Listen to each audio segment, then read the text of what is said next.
बड़ी हो कठिना के परबिया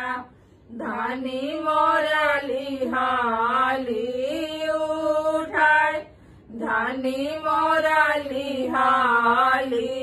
उठाय तीना दिन के भूखला तिवैया बाड़ी जला बीचे खड़ बाड़ी जला बीचे खड़ थरा थरा कापेला बदनिया ओठावा गईले झुराय ओठावा गईले झुराय स्कूलिया से आवेले अपना पुत घरवा होई गईले खुश घरवा होई गईले खुश करमामी छठिया बारतिया खेलत जइबो छठी घाट खेलत जइबो छठी घाट घोड़ा चढ़ी आइले कामना देव घरवा गईले खिसियाई घरवा गईले खिसियाई बड़ी हो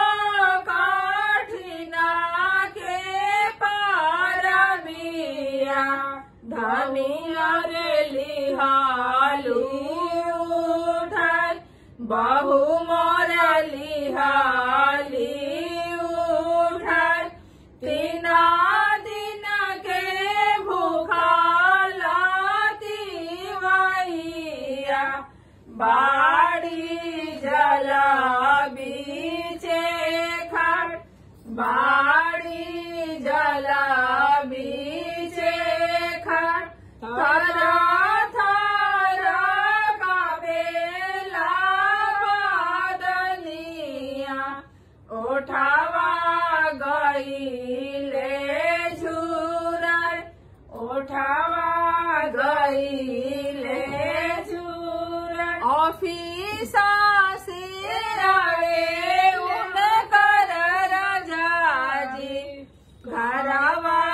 होई गईले खुश घरवा होई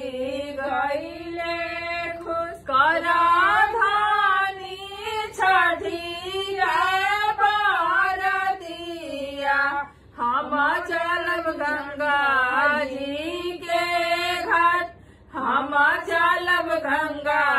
जी के घाट। धन्यवाद। छठ पर्व की बहुत सुंदर प्यारा सा गाना रहा। अगर गाना अच्छा लगे तो हमने के वीडियो के लाइक करी जा, शेयर करी जा, चैनल पर नया बनी जा तो सब्सक्राइब भी करी जा। धन्यवाद।